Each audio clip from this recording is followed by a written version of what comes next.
You are standing in front of a mirror, not your bathroom mirror, but the silent mirror that reflects everything you emit, without filtering, without distorting, without hiding. And what if I told you that you've spent your life trying to change this mirror instead of realizing that it's the reflection that is asking for transformation? That all the effort you make to fix the world, align others, seek external answers, is in fact coming from the wrong place? Most people try to change life like someone trying to wipe away a reflection with their hands. They fight against the image without ever looking at what they are projecting. And then comes the frustration, the exhaustion, the stagnation, the feeling of being stuck in a repetition that drains you, but that you can't quite name. You try new paths, new methods, new people, but the scene always returns to the same place. Maybe no one ever told you this, but there is a reason this happens. A deep, vibrational, and silent reason. Today, we're going to walk through that mirror together and understand why it never lies. There is a law, a subtle intelligence that connects what you feel with what you see.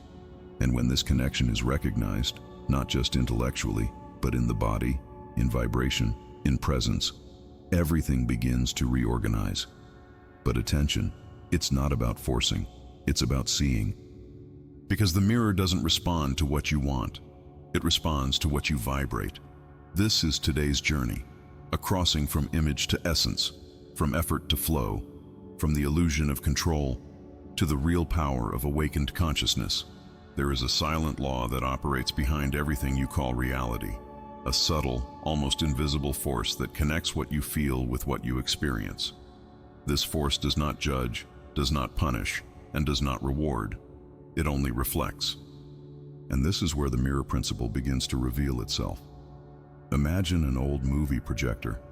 You're in a dark room watching a story being played out on a big screen in front of you. The scenes go by, the characters unfold, the conflicts repeat. But something begins to bother you. You want to change the ending. You want the plot to go a different way.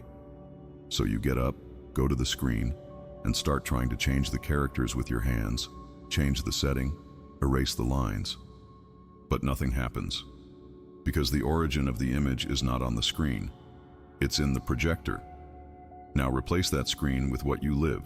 Your relationships, your work, your health, your feelings of lack or abundance. And understand that everything you see out there is coming, first, from what is vibrating inside. The mirror principle states exactly this. The external reality is a reflection of your internal vibration. But the most challenging part is that the reflection does not respond to what you think. It responds to what you sustain energetically, even without realizing it. Your beliefs, your deepest fears, your repeated patterns, your undigested emotions, all of this vibrates. And that vibration becomes image, form, circumstance. That's why it's so easy to fall into the trap of the surface. You get frustrated with someone's behavior, with the money that doesn't come, with the doors that won't open. And you believe you need to act more, control more, try harder. But you're fiddling with the screen, while the projector keeps playing the same script. The mirror principle is an ancient spiritual key, and at the same time, deeply current. It appears in the mystical traditions of the East, in the parables of great masters, in the most recent discoveries of consciousness science. It doesn't matter what name you give it, field, frequency, resonance, matrix. The truth is that there is an unseen order organizing the form, and that order begins in you. But be aware, this is not about guilt, it's about presence. The mirror is not saying you deserve suffering. It's revealing where resistance still exists. It's showing you what inside you still vibrates fear, lack, abandonment, or control, and giving you, with compassion, the chance to see yourself more clearly. You may now feel a slight uneasiness, as if something were stirring internally, even without words. This sensation is the beginning of the awakening of observation. It's when the reflection stops being just a scene and starts becoming a message. Not as punishment, but as an invitation. Not as a sentence, but as a portal. And if it's true that everything is a mirror, what is your life reflecting today? This question doesn't require an immediate answer. It requires silence. A space where you can observe without judgment, feel without rejection, listen without reaction. Because the mirror is honest. It doesn't lie, it doesn't negotiate. It only reflects what you are emitting, consciously or not. And therein lies true power. If the reflection comes from vibration, then you can change everything by changing what you're vibrating. But not with more effort, rather with more truth, with more openness, with more presence in what is truly inside, even if it's pain, even if it's confusion, even if it's an old exhaustion from trying and seeing nothing change. The mirror principle is not a concept, it's a way of seeing, a realignment between what you feel, what you think, and what you live. It's when reality stops being something against you and becomes something that responds to you. When you understand this, truly, not just intellectually, everything changes. Because you stop fighting with the reflection and start taking care of the original image. The image that is born from your consciousness. And at that point, the mirror stops being an enemy and becomes a teacher. It's almost instinctive. When something is not right, the first reaction is to try to fix the outside. If the relationship is difficult, we try to change the other person. If money doesn't come, we look for more strategies. If loneliness weighs heavy, we try to fill it with distractions, quick promises, or new beginnings. The conditioned mind believes that external reality is the cause and that the solution is also outside. But this constant search, this cycle of external correction, often leaves us even more empty. Because the more we try to alter the reflection, the more the mirror returns the same pattern. Most people live as if the screen were real, and the projector invisible. They feel the pain of rejection and seek someone else who won't reject them. They lose a job and run to another place where they can feel safe. They suffer from lack and do everything to gain more, achieve more, speed up more. But at no point do they stop to look at what is sustaining that reflection. Because looking inward requires courage, it requires silence, and it requires responsibility, not in the sense of guilt, but in the sense of choice. It's easier to blame the mirror than to admit that it's showing something that, deep down, is still vibrating inside. And that's why most people repeat, because no matter how many times you change the scenery, if the internal field doesn't change, the pattern returns. Maybe with a different name, a different face, a different situation. But the feeling remains. The frustration, the sense of inadequacy, the impression that you're always chasing something you can never quite reach, all of that comes from the same source. The attempt to shape the image without touching the origin. Observe honestly. How many times have you restarted something hoping that this time it would be different? How many times did you believe that the next job, the next relationship, the next course, the next trip would be the turning point? And still, after a while, the same silent emptiness reappears. Because in truth, what needs to be redone is not outside. It's in the center of your field, at the exact point where your beliefs, emotions, and memories meet and sustain what you call reality. Many people say, "But I really want to change. Why can't I?" And the answer, though simple, is not comfortable, because you are trying to change the reflection without looking at what is being reflected. You're spending energy trying to control life without realizing that it's your own internal vibration that's keeping the cycle spinning. And until that truth is seen, truly felt, every movement will be just another turn in the same maze. This is one of the most subtle traps on the spiritual path, thinking you're evolving because you're in motion. But true progress doesn't happen when you move outward. It happens when you finally meet what's asking for light inside you. The external reality is just consequence. The stage changes when the actor rewrites the script. But the script is often being dictated by a part of you that you don't even realize is active. Unconscious beliefs, unintegrated wounds, inherited patterns still operating beneath the surface. And that's why real change at first seems so slow, because it doesn't start with doing.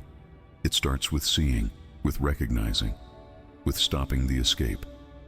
As long as your energy is being used to control the reflection, please manipulate, resist, justify, it won't be available to transform the internal field.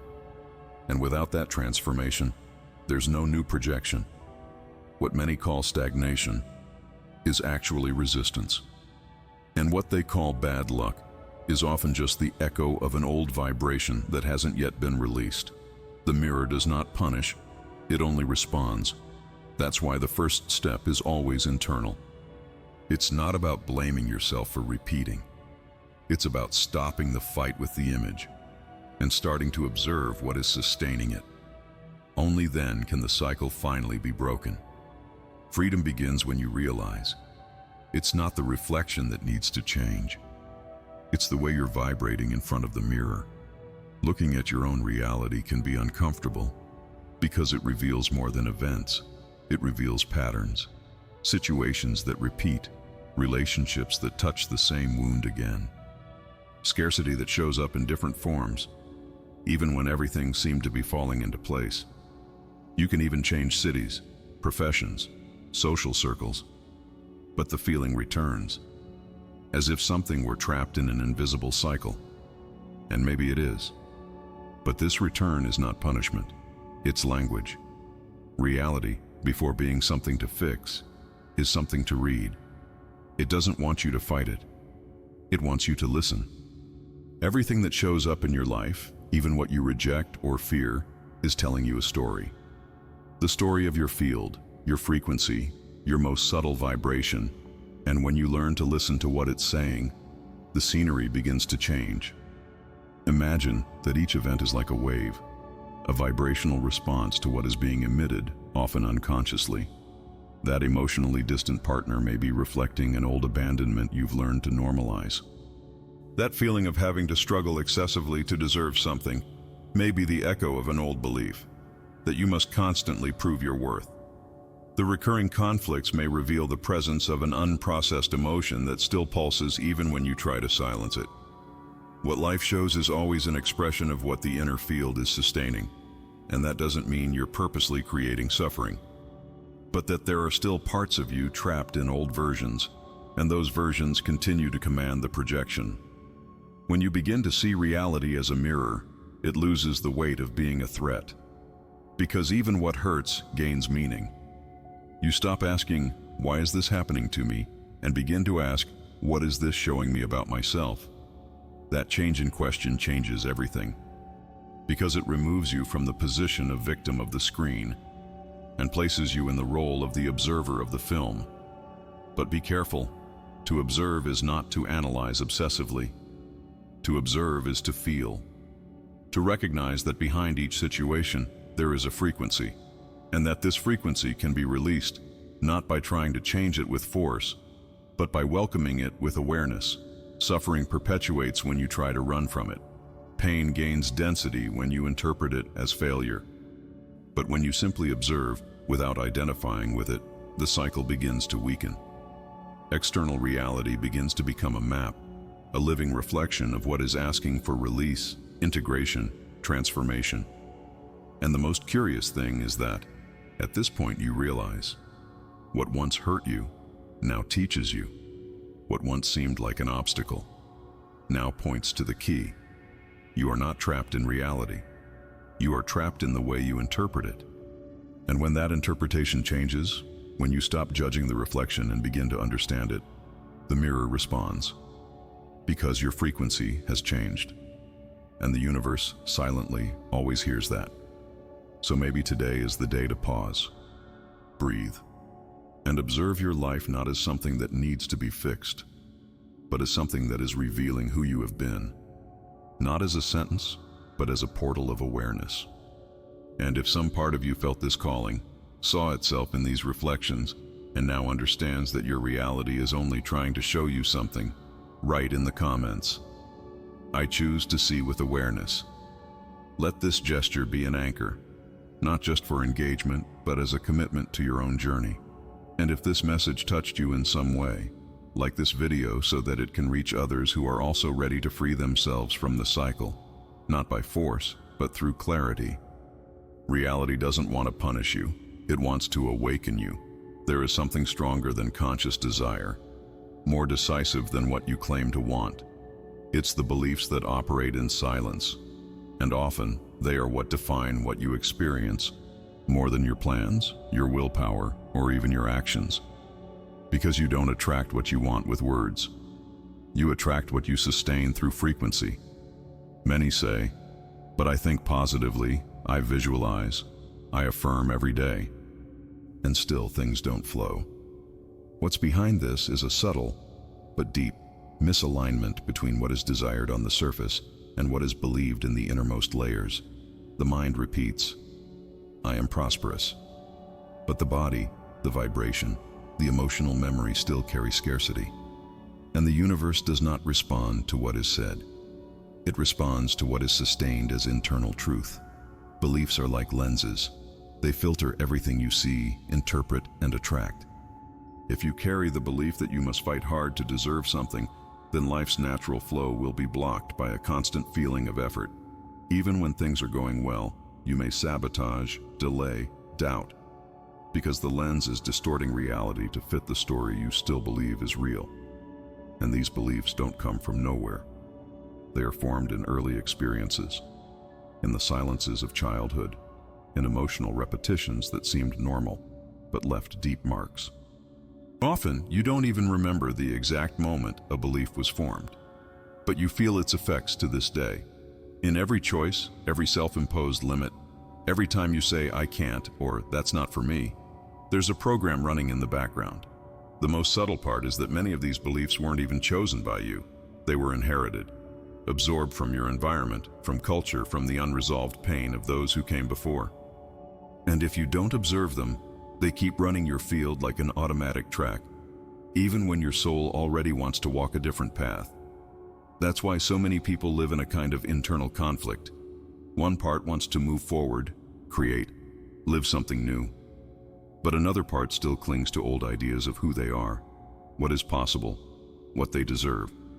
This misalignment creates a confused vibrational field, and the reflection in the mirror, reality, also seems confused, contradictory, full of interrupted beginnings and almost miracles that never materialize.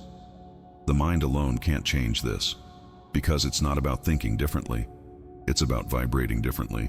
And to vibrate differently, you need to see. See what's behind the behaviors. See what's behind the fear of moving forward. See what still sustains the idea that you need to shrink yourself, control, please, or wait for the right time. These beliefs only hold power while they remain hidden, but when they are brought to the light of awareness, they begin to lose strength. And it's not about fighting them. It's about allowing them to reveal themselves.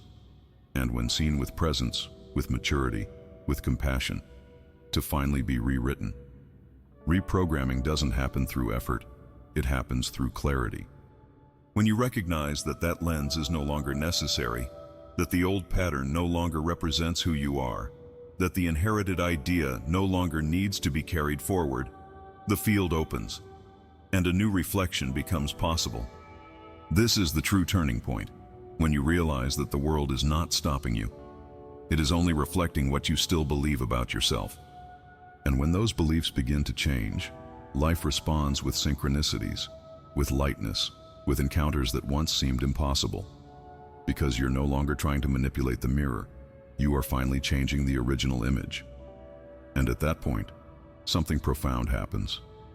The old begins to dissolve, not out of rejection, but through transcendence.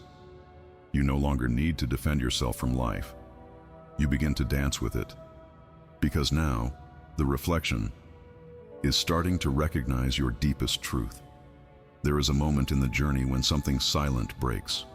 Not a sharp rupture, but a subtle click, almost imperceptible, that completely changes the way you perceive yourself.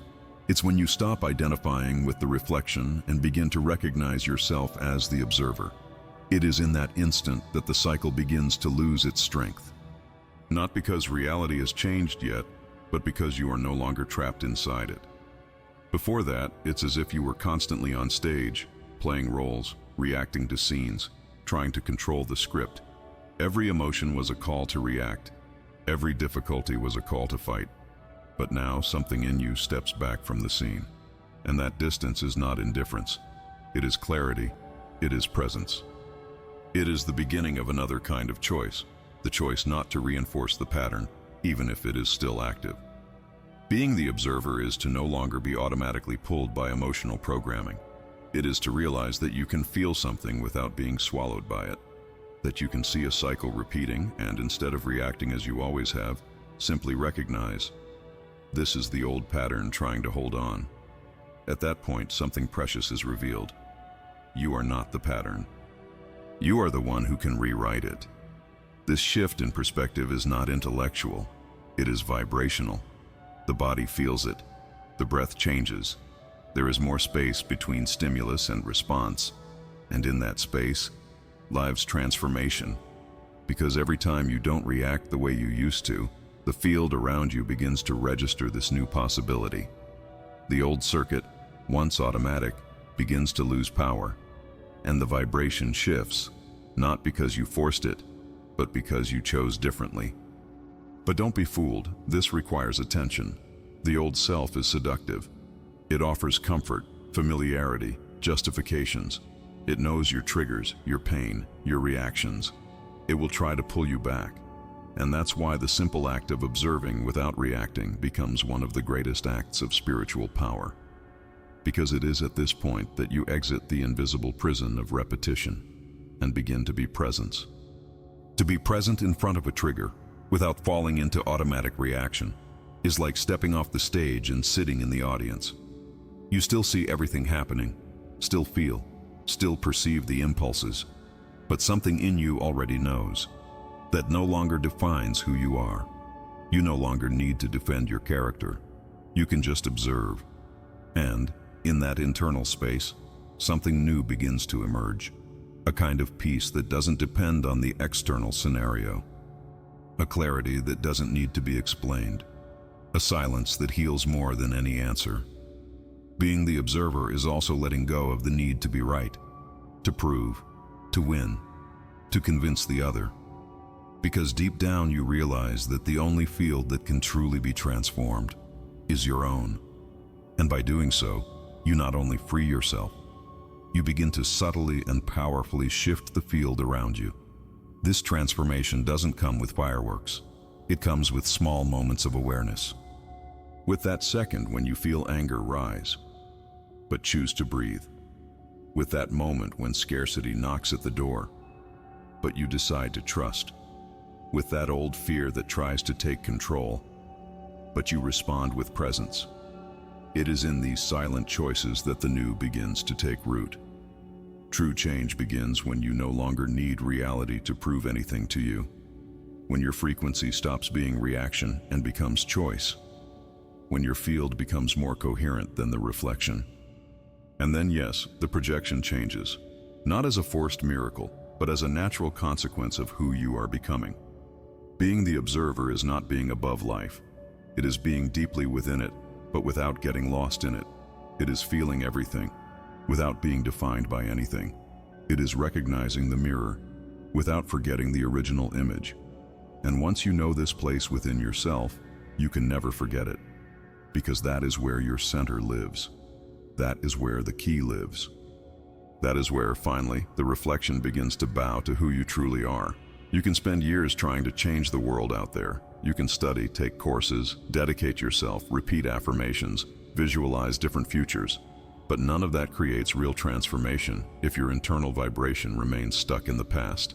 Because the field doesn't respond to isolated intention. It responds to coherence between what you feel, what you believe, and what you silently emanate.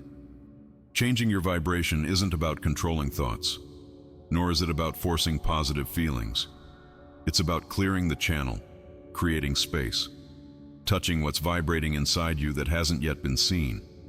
Real change begins when you allow yourself to feel what you've been avoiding, when you stop running from discomfort and begin to dive into it with presence, because it is in that dive that the trapped energy can finally move. You don't need elaborate techniques for this. You need courage to be with yourself, in silence, with sincerity. Close your eyes. Visualize the situation that hurts you. Feel the frequency it carries in your body. And instead of trying to escape, breathe into it. Observe what comes up. Maybe a tightness, an old fear, a judgment, a knot in your chest you've been carrying for years without naming. Let it reveal itself, without trying to solve it immediately. Just see, feel, be with it as if being with a wounded part of yourself.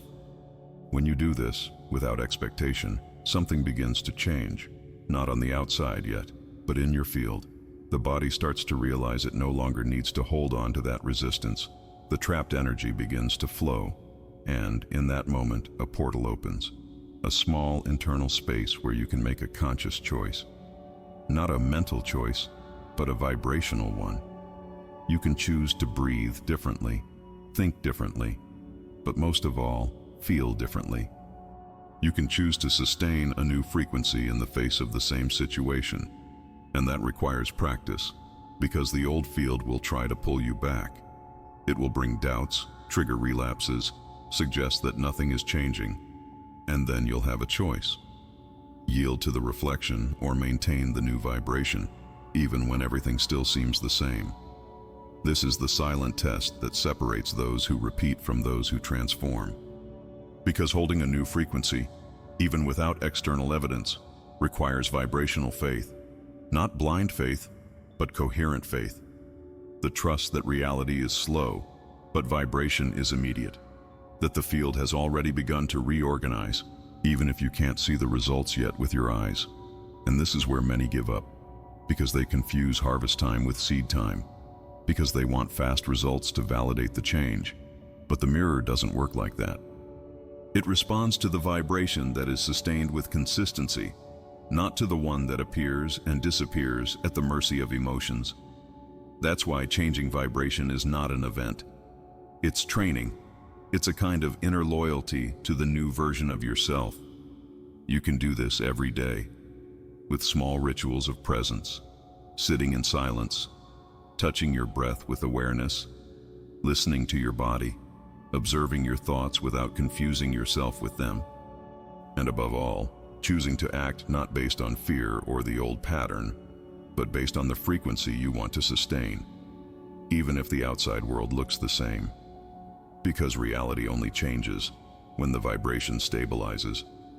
And stabilizing requires moving through discomfort, doubt, the lack of immediate answers. But it's also in this space that peace begins to emerge. A peace that depends on nothing, because it comes from the center. It comes from presence. It comes from the quantum collapse that happens when you stop repeating and start being. Changing your vibration is like changing the radio station. You stop hearing the noise of the old world and begin to pick up subtler signals, small synchronicities, silent intuitions, unexpected encounters, ideas that arise like whispers. And when you follow those signs with trust, without demanding proof, the reflection begins to yield. There is no rush in this process. There is listening. There is surrender. There is commitment to what is not yet manifested, but is already vibrating within. Because every visible reality begins, first, as a silent vibration. And when that vibration is chosen with truth, when it becomes stronger than fear, stronger than the past, the mirror inevitably transforms. Because it has no will of its own, it only responds to the image you have now chosen to sustain. Reality begins to align when you stop reacting to the reflection and choose to vibrate from your truth. The signs appear quietly. A lightness without reason, a peace that doesn't depend on the scenario, a silence that seems to answer from within. It is at that point that the mirror bends, not to your effort, but to your new presence. There may still be noise, but now you already know. They're not obstacles, they're adjustments. The vibration is changed, and reality is only reorganizing to match it. You don't need to chase after the new, you just need to sustain who you are becoming, and everything will come by resonance. If you've made it this far, write in the comments, "I am the new reflection." I want to know that this journey accompanied you to the end, because when you declare that, you're not just ending a video, you are initiating a new field of reality.